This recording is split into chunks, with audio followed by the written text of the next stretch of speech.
you have to look past the simplicity. You know what I'm saying? You have to really look into it. Like, listen to the water, listen to the waves. You know what I'm saying? They're telling a story. They're telling you, they're whispering what's happening underwater up to the shore. You never know what's really in there.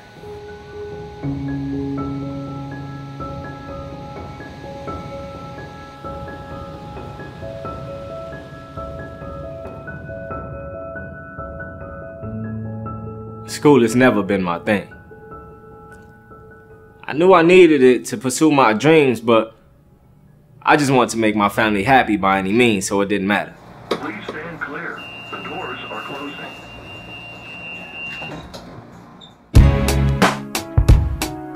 Stand clear. The doors are closing. I ride this blue line Monday through Friday.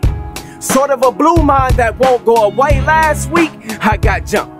This week, I'm not afraid. Instead, I patiently wait to take the ride in my life, my daily routine. But now, my train has arrived. In Watts, you got two different types of education. The schools will teach you and the curriculum, and then you got street smarts. It's like a whole nother world in the streets. It was always fucked up. I mean, I seen my dad get shot out here. I seen my uncles get jumped.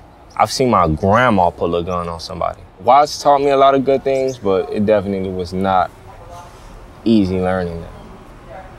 The thing about here is you have to learn how to adapt and improvise. You know what I'm saying? The hand that you're dealt from the beginning is gonna be fucked up just because of the dynamics of this place.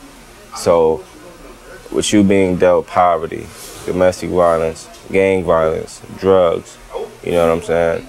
Lack of motivation, lack of drive, lack of parents sometimes. You really don't want to do nothing, you know what I'm saying? But some students, you know, they take that and flip it totally to a positive outcome, you know what I mean? So you just gotta know how to play your cards right. Huh? You don't know nothing about no fire. What? Man, It's my time. I be learning from the legends, dog. You know what I'm saying? Sometimes it be ugly for me, but sometimes it's very prosperous. Walter was very different, always humble, quiet. From the age of 5 years old, he'd been telling me he was going to build me a house. He graduated from elementary school with honor certificates. He was on honor roll in middle school. The things I went through as a child, I said if I ever had children, I would set things and goals different. And I was really serious to lead by example to where I didn't drop out of school after I had Walter. When I graduated from the 8th grade, I was pregnant. By the time I graduated from the 12th grade, I had 2 kids, you know, but I was determined to set an example to let them know education is a must.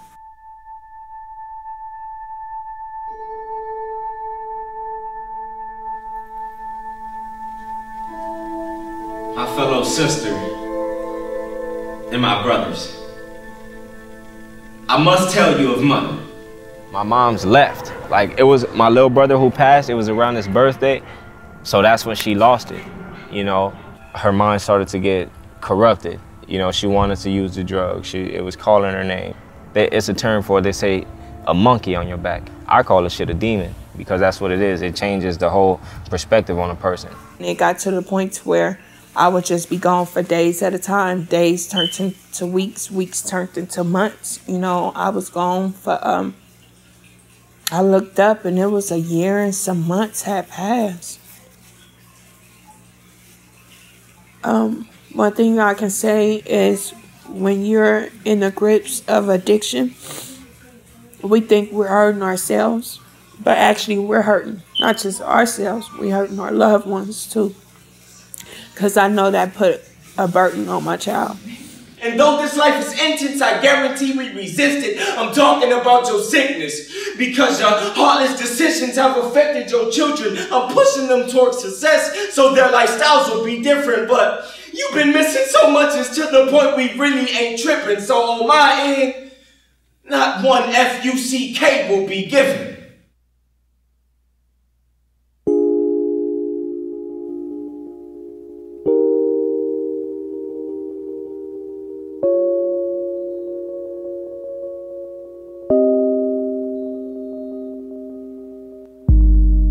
mother was addicted to crack. She left us hungry. The prisons had my dad and the burden was left on me. In school was an 8 to 3 that I couldn't take for free at the time because my family had mouths that needed to be fed. So I dropped out. Took a trip to the block and brought the rocks out I was slinging. Heavy hanging, maintaining off my medication to cloud out the devastation. I wasn't worried about a grade. I needed to get paid. I'm like, I want to way back. One thing I've learned from my family is that all we have is family. You know what I'm saying? And at the time, there was no one else there to do it for them. They needed shit ASAP. The bills needed to be paid. I did not want to sell crack at all. It's just a fucked up substance all the way around. And I did not want to sell it, but the demand was so high. So I'm in the alley one night. I see my friend's mom walking up. It's like 1:30 at night. So I'm looking like, yo, I hope she's not walking over here to me. And she's coming. She's like, hey, Wooty Woo told me you'll be right here. Can I get a dub? I'm just like, I was speechless for a minute. Like, I guess, you know what I'm saying? Because it started to run through my mind like, nah, man, I can't do this. You know what I'm saying? My mom out here doing this shit. This my bro. But then again, it came back to my mind like, rent is due next week. You know what I'm saying? I got to get all mines. So here. That broke my heart, yo. Part of me went numb from the things I've seen.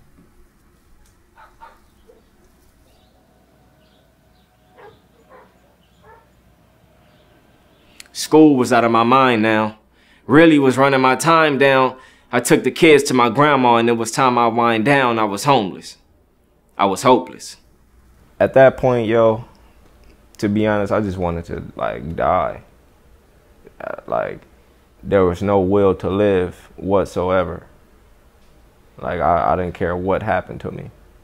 And then I think that's when I had like my moment of enlightenment.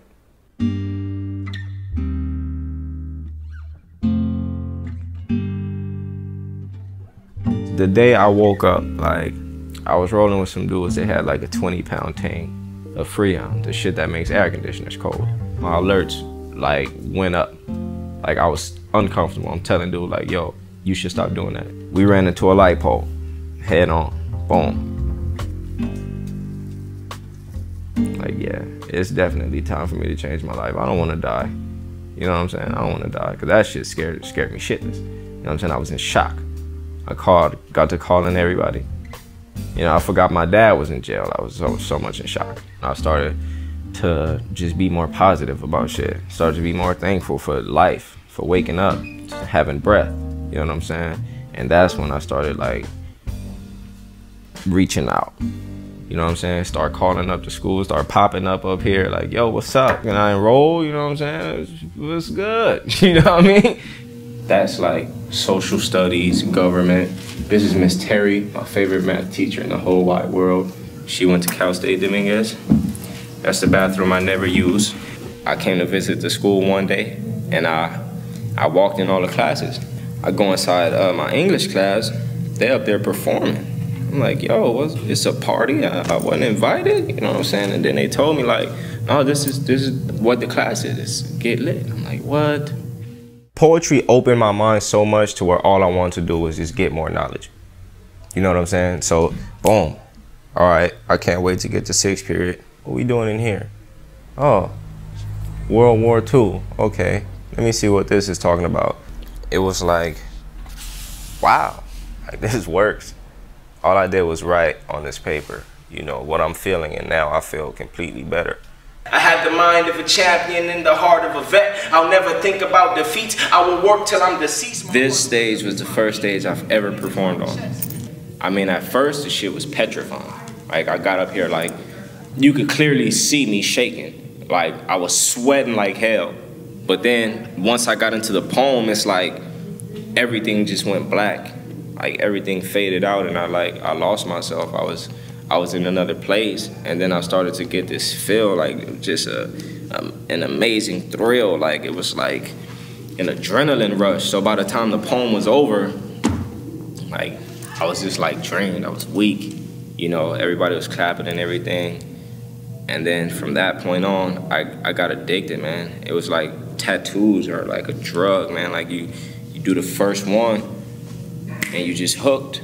You know, to me, it's a safe addiction. Performing is a safe addiction because you can get free. Stand clear, the doors are opening. My past days were bad days and doors were closing. Nobody noticed but me, so I had to make the change. Label myself a student, and for college, I got a few options. All black universities, less diversity. Doors are now open because I was persevering. Walter Finnie.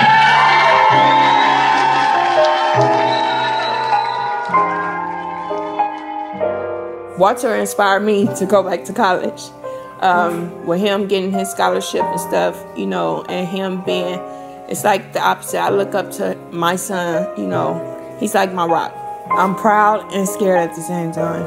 Because I'm proud he's, you know, having the opportunity and the experience to actually being on a campus, like in the dorm, you know. Nobody never made it that far in our family. Then on the flip side, I'm nervous and scared because he's going to be way on the other side, you know.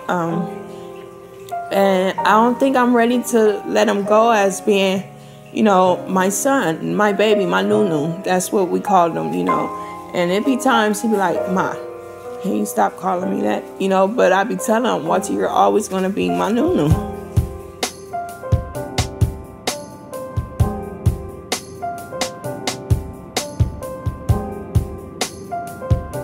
Dear Mom, I love you. You should know there is no resentment in my heart for you. You did everything you could for me. I don't blame your faults from a generational curse because how can a child raise a child? I am still a child at heart. I was conceived when you became a preteen. Birthed at 14, I have seen your heart. An endless abyss of I love you and I don't give a fuck has brought me up to the man that I'm growing to be. The man that can hold his own in the streets but still wishes he was home every night. The man that misses resting his head on your bosom. You look through me. I miss your cooking. You knew I would grow into greatness long before both of our hearts started aching. My earthquake of emotions make my heart shake. A long life of heartbreaks raised me, but it's okay. Your heart was broken too, and I can see that in your face. But I forgive you. I forgave you, even when you left. I'm still working to get that house I promised to build. Your firstborn. Hugs and kisses. Walter.